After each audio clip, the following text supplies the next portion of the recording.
Saudari dan saudara yang saya kasih dalam Kristus,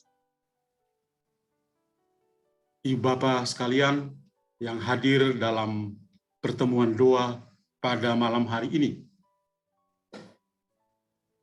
Ketika saya menyiapkan bacaan Injil, kebetulan Injil hari ini, dan juga renungan yang akan saya bawakan ini, saya lalu menemukan sebuah kutipan yang saya pernah tulis beberapa tahun yang lalu di salah satu file di laptop saya.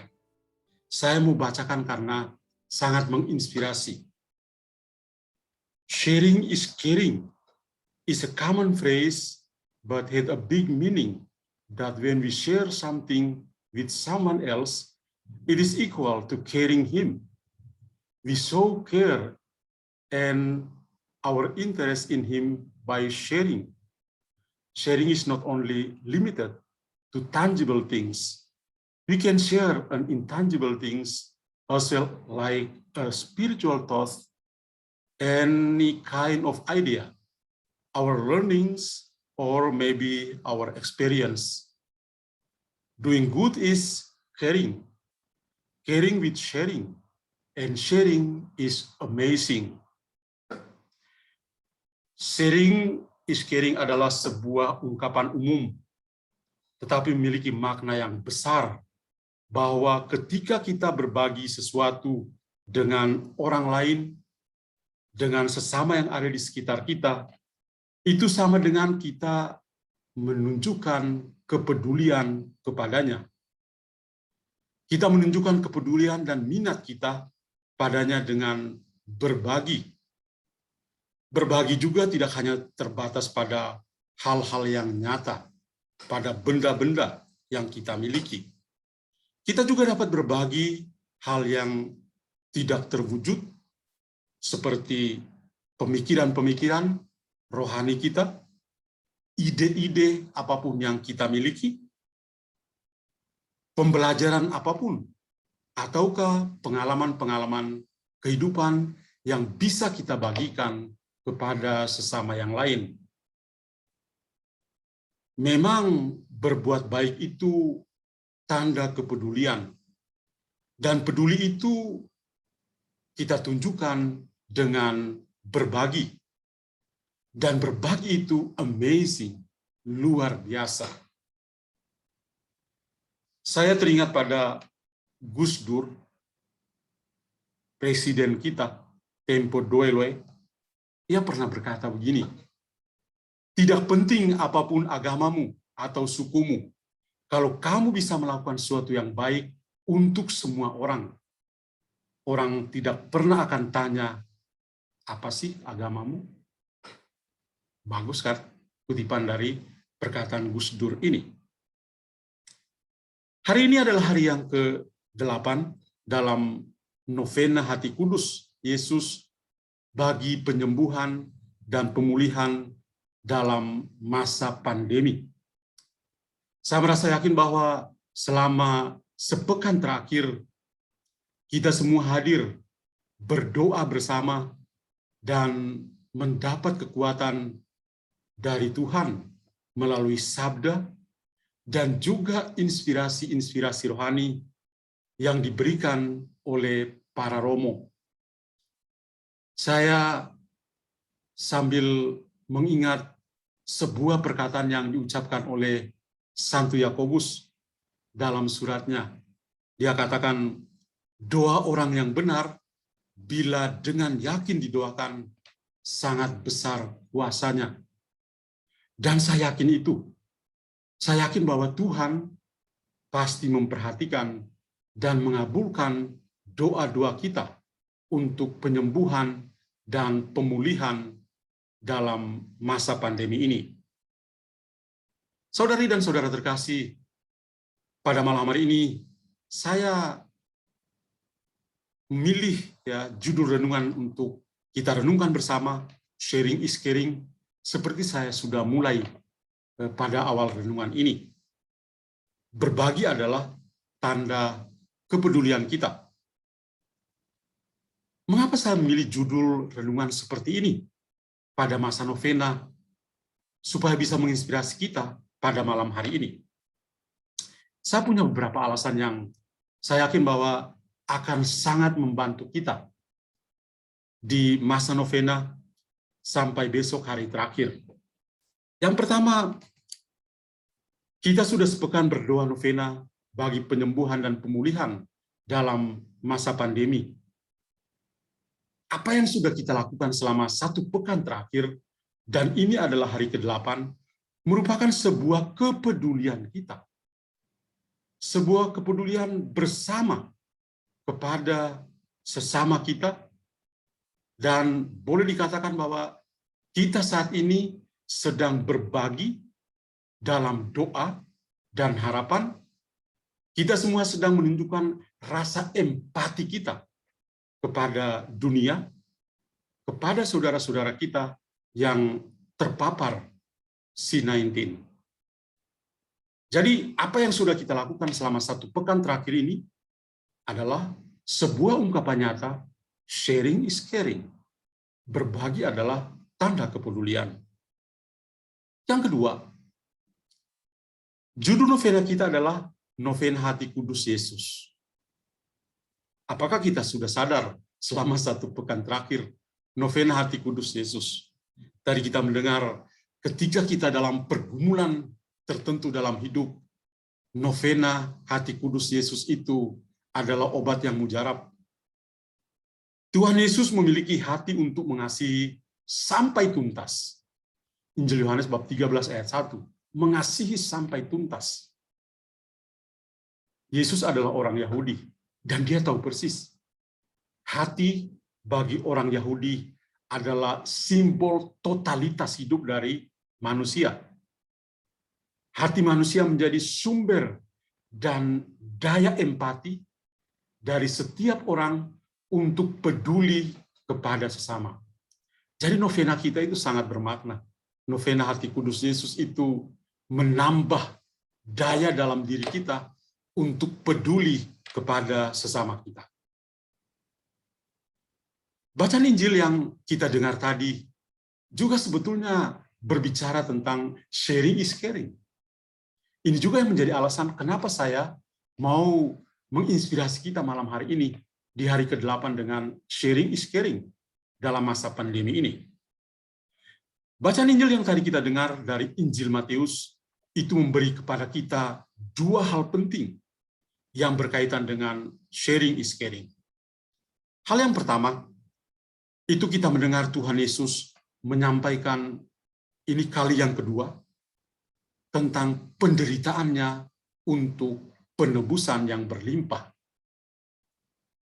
Tadi kita mendengar Tuhan Yesus mengatakan begini, Anak manusia akan diserahkan ke dalam tangan manusia, dan mereka akan membunuh dia, dan pada hari ketiga ia akan dibangkitkan. Injil Matius tadi ayat bab 17 ayat 22 dan 23. Penyampaian tentang penderitaan Yesus kali yang kedua ini sedikit berbeda dengan apa yang kita dengar atau kalau kita baca dalam Injil Matius bab 16 ayat 21. Bedanya adalah bahwa Yesus tadi tidak menyebutkan tempatnya. Tempatnya adalah Yerusalem. Dalam bab ke-16 ayat 21 jelas sekali ada nama tempat yaitu Yerusalem. Kemudian siapa saja yang akan membuat dia menderita? Para tua-tua, ada imam-imam kepala, dan para ahli Taurat. Mereka-mereka ini disebutkan. Tetapi tadi ya dalam bacaan Injil yang tadi kita dengar, Yesus tidak mengatakan, tidak menyebut nama tempat dan juga nama orang. Terlepas dari ini, fokus perhatian kita adalah apa? Adalah bahwa Tuhan Yesus sebenarnya sedang menyatakan dirinya bahwa dia berbagi dan peduli dengan manusia yang berdosa. Sehingga dia mau menyelamatkan dengan pandemi pribadi yang dia alami. Apa yang disebut pandemi pribadi yang dia alami? Semua penderitaan yang dia alami dalam perjalanan dan menjadi sempurna atau menjadi penuh dan utuh dalam peristiwa penyaliban. Saya mengatakan ini sebagai pandemi yang dialami oleh Yesus. Kita mengingat sebuah perkataan yang dikatakan sendiri oleh Yesus dalam Injil Yohanes, dalam dialog antara Yesus sendiri dengan Nikodemus. Dia katakan begini, karena begitu besar kasih Allah akan dunia ini, sehingga ia telah mengaruniakan anaknya yang tunggal, supaya setiap orang yang percaya kepadanya tidak binasa, melainkan memperoleh hidup yang kekal. Injil Yohanes bab 3 ayat 16. Nah, poin pertama dalam bagian pertama dari Injil, penderitaan Yesus adalah kesempatan bagi Yesus yang dia tunjukkan untuk sharing is caring, berbagi. Yesus berbagi dengan orang-orang yang berdosa. Dan dia tunjukkan dengan, saya katakan tadi, pandemi yang dia alami, yaitu segala penderitaan dalam perjalanan salibnya. Lalu hal kedua yang Yesus tunjukkan dalam Injil adalah tentang membayar pajak. Lagi-lagi di sini ada dua hal yang berkaitan dengan sharing is caring. Berbagi adalah tanda kepedulian. Tuhan Yesus memang kita percaya, dia sungguh Allah dan sungguh manusia. Dia adalah manusia, orang Yahudi, tulen, dan pada saat itu dia adalah warga negara Roma, orang Romawi. Dalam usia tertentu, dia dituntut untuk menunjukkan hak dan kewajibannya. Dan salah satu kewajiban sebagai warga negara adalah membayar pajak. Membayar pajak itu sebenarnya bukan hanya sekedar kewajiban. Lagi-lagi, Yesus menunjukkan sharing is caring-nya dengan begitu banyak orang yang ada di lingkungan kerajaan Romawi. Dia membayar pajak, dan pajak itu akan digunakan untuk kepentingan banyak orang di kerajaan Romawi saat itu. Jadi Yesus ya diminta untuk membayar pajak. Sebagai warga negara, dia melakukan itu. Untuk apa? Untuk kebaikan banyak orang. Sharing is caring. Tapi yang kedua yang juga bagian dari membayar pajak adalah ketika dia meminta kepada Petrus untuk pergi dan menangkap ikan. Ya, dia mengatakan, tetapi supaya jangan kita menjadi batu sandungan bagi mereka, pergilah memancing ke danau. Dan ikan pertama yang kau pancing, tangkaplah dan bukalah mulutnya. Maka engkau akan menemukan mata uang 4 dirham di dalamnya. Ambillah itu dan bayarkanlah kepada mereka, bagiku dan bagimu. Lagi-lagi sharing is caring. Yesus berbagi dengan Petrus.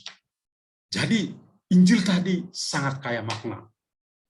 Yesus berbagi dalam penderitaannya, dan Yesus berbagi dalam hidupnya sebagai warga negara.